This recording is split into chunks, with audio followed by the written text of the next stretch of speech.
వేదికను అలంకరించిన రాష్ట్ర ముఖ్యమంత్రి వర్యులు శ్రీ రేవంత్ రెడ్డి గారికి, అలాగే పార్లమెంట్ సభ్యులు విశ్వేశ్వర్ రెడ్డి గారికి, అలాగే మా గ్లోబల్ స్టార్ రామ్ చరణ్ గారికి,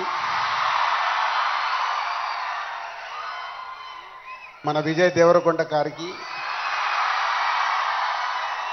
అలాగే డీజీపీ జితేంద్ర గారికి అండ్ డిపార్ట్మెంట్ అండ్ పెద్దలందరికీ, మంత్రివర్యులు గారికి, అందరికీ మీ అందరికీ గుడ్ ఈవినింగ్.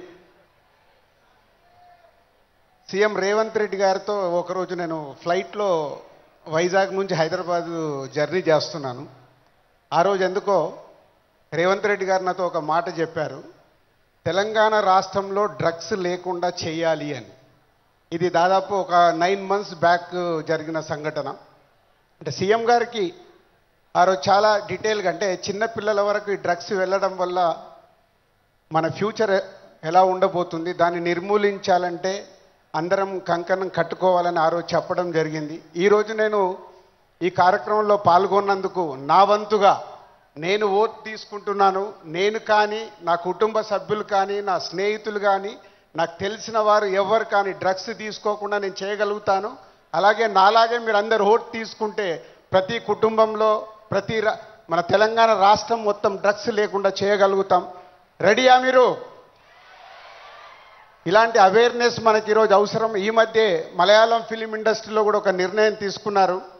ఆ ఇండస్ట్రీలో ఎవరన్నా డ్రగ్స్ తీసుకున్నట్టు తెలిస్తే ఆ సినిమా ఇండస్ట్రీ, మలయాళం ఇండస్ట్రీ నుంచి బహిష్కరిస్తామని, అలాగే తెలంగాణ ఎఫ్డీసీ నుంచి తెలుగు చలనచిత్రం కూడా నేను కోరుకునేది ఒకటే, అలాంటి ఫిలిం ఇండస్ట్రీలో ఎలాంటిదైనా జరిగిందని తెలిస్తే వాళ్ళని నిర్మూలించినప్పుడు, వాళ్ళని నిషేధించినప్పుడు సొసైటీకి, సినిమా ఇండస్ట్రీ నుంచి కూడా ఒక మెసేజ్ వెళ్తుంది. ఎఫ్డీసీ నుంచి డెఫినెట్గా ఫిలిం ఇండస్ట్రీలో మాట్లాడి తెలుగు సినిమాలో కూడా అది పాటించేలాగా చేస్తాం. సో ఇది మన కర్తవ్యం.